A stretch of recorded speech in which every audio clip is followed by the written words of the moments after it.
I'm Natalie Kunsman, MD, and today I'm going to tell you why you should consider a food detoxification program.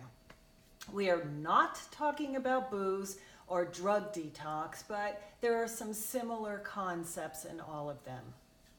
So in a nutritional detox, I'll talk to you about a do-it-yourself program and some key product lines that have some great systems. Everyone should consider a detox program. The benefits are improving metabolism, improving mental fog, clearing up the liver, which is the main reason we want to do this, losing weight, quieting down inflammation, improving gut health and skin health, and getting rid of the toxins we weren't designed to keep in the first place. Now, by far the most common recommendations for detox in my office are prior to dietary plans to aid in weight loss. This seems to be the primary reason why people come into my office to do this. And it's to get out some of that toxic debris out of the fat cells and clean up the cytoplasm in the cells. There's a whole host of other reasons you could foresee needing a detox program in addition to weight, and that may be to cut back sugar cravings, improving fatigue, trying to eliminate some edema, which is fluid retention, helping with skin rashes, helping with a bad gut, helping with your bad brain, working on joint pains, helping chronic conditions, and working on dental infections. Now, if you would present to my office regarding some of these issues, I will assess for underlying medical conditions and run some blood work to get started. And then the second mandate is to assess for underlying food allergies or insensitivities before embarking on the detox ship.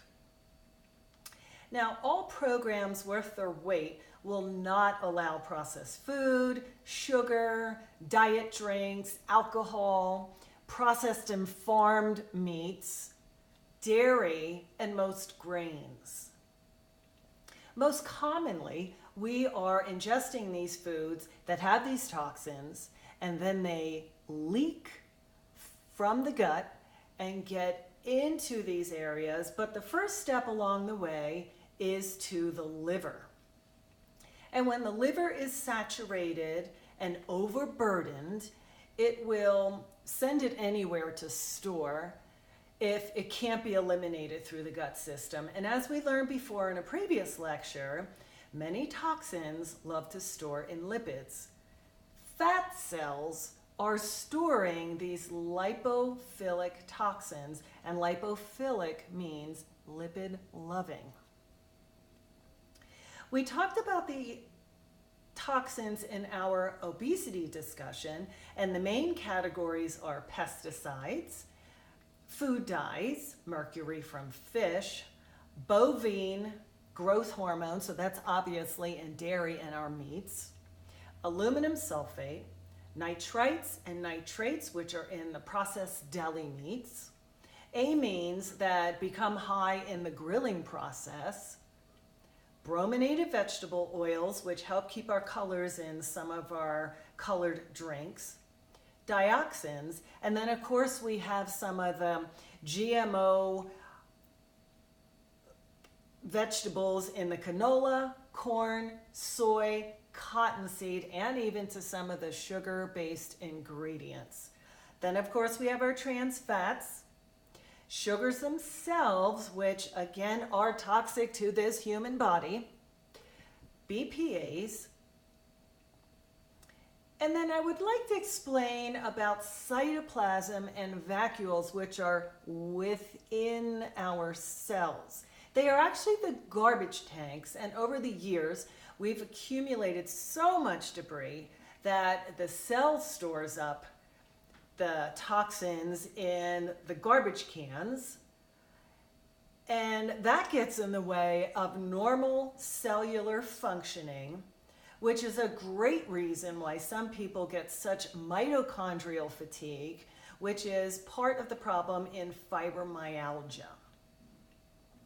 So in a step-by-step process of food detoxification, the first step is taking an inventory of your environment. So, for instance, do you have an exterminator come to work on the pests in your home? Are there chemicals to clean? Are there personal care products for your hair, skin, and teeth that have chemistry in them? And I will say yes, they do. Is the air quality outside and inside your home good? Don't forget about the EMF exposures, especially at nighttime when we're trying to sleep, because sleep is crucial for us to reset our immune system and to help some of that cellular energy and clockwork operate while we are sleeping. Next step, food testing. Most times that would be in a blood work situation. Then we need to start eliminating the big poisons to our system in our diet, and that is dairy, sugar, concentrated carbs, processed food, which have the food dyes and chemicals, packaged ingredients, sugared drinks.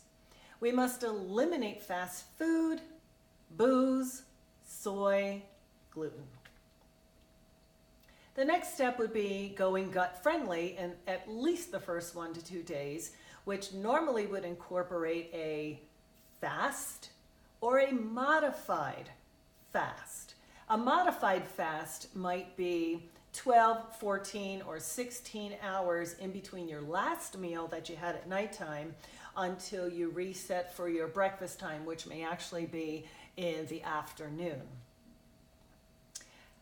More than likely, we will start supplementing because the first phase is phase 1 detoxification, which is working on the cytochrome P450 system in the liver. And those initial nutrients needed to assist in that would be the B vitamins, folic acid, glutathione, and some of the flavonoids. Now, in that process of phase 1, some of the toxins will wind up having some intermediate compounds, which occasionally could be a little bit more harmful than the initial toxin itself. That's why we must go through phase 2 detoxification, which requires yet another set of nutritional compounds, which would be methionine, cysteine, magnesium, vitamin C, choline, glycine, taurine, so that those phase 2 compounds now become water soluble and we can get them eliminated through our gut system. So you might be able to expect greasy, almost black tarry stools and a change in bowel habits in the beginning.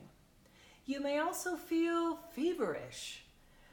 You may notice some skin rashes as the body's starting to eliminate these toxins. You can get a little headachy, and you may be sleepy, or hopefully as the detoxification process is working, you're gaining more energy.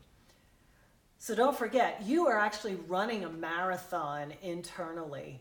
So your exercise may need to be minimized in this phase, and lots of water needs to be consumed to clear these water-soluble toxins through the kidney.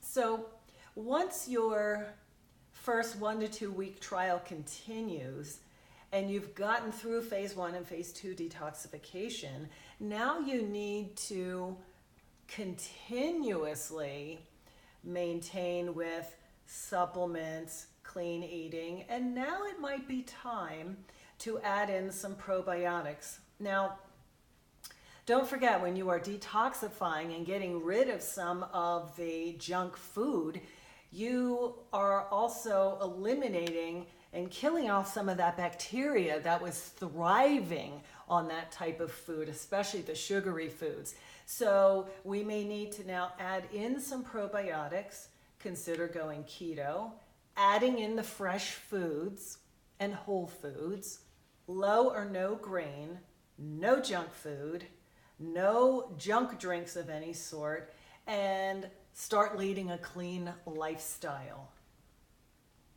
So, coming from a physician, as I would be managing a detoxification program, you must consider medical advice if you are on any medications that will run through that cytochrome P450 system in the liver, and there are many.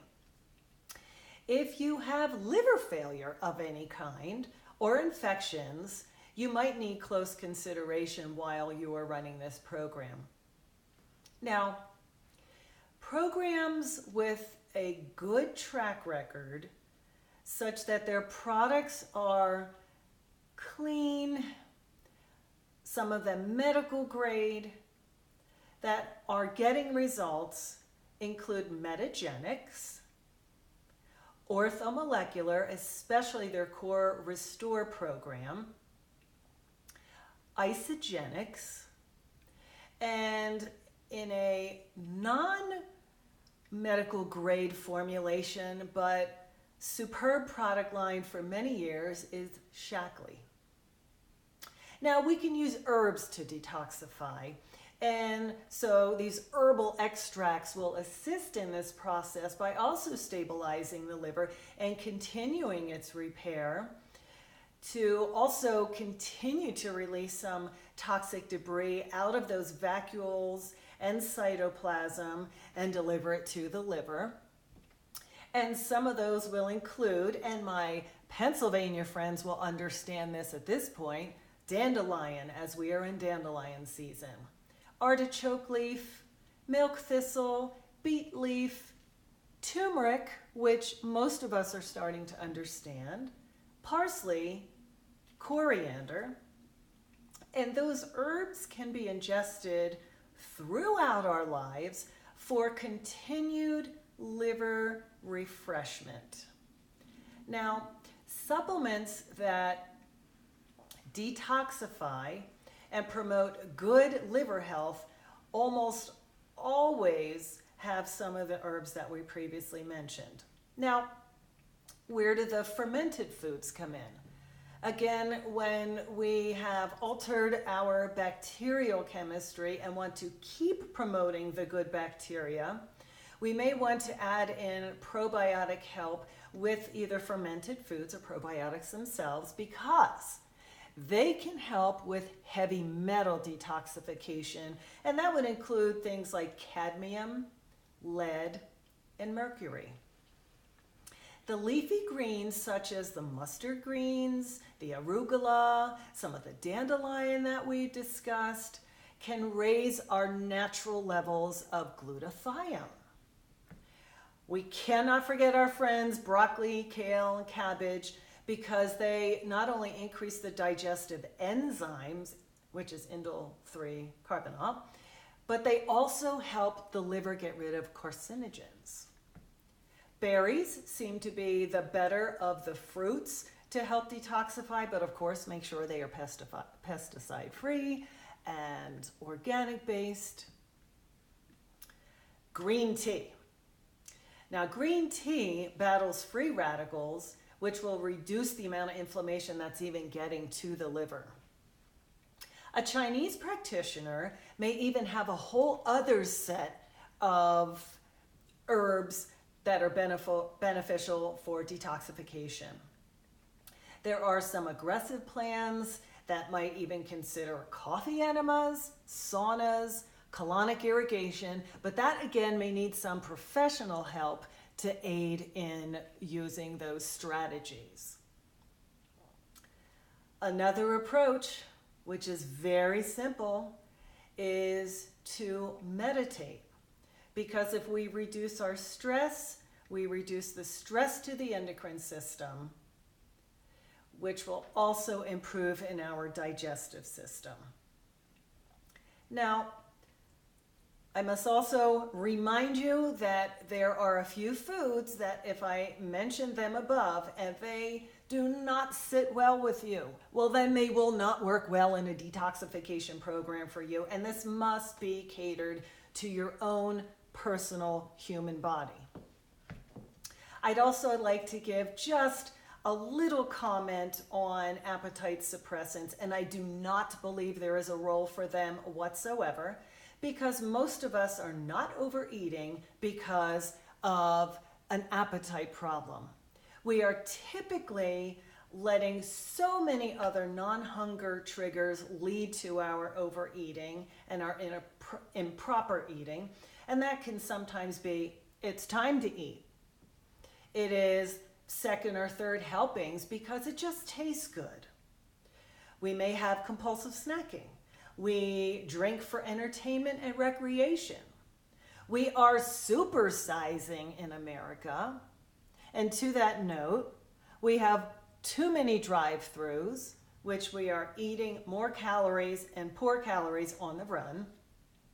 We have visual triggers in commercials and on billboards that are signaling our brains to want to eat some of those foods.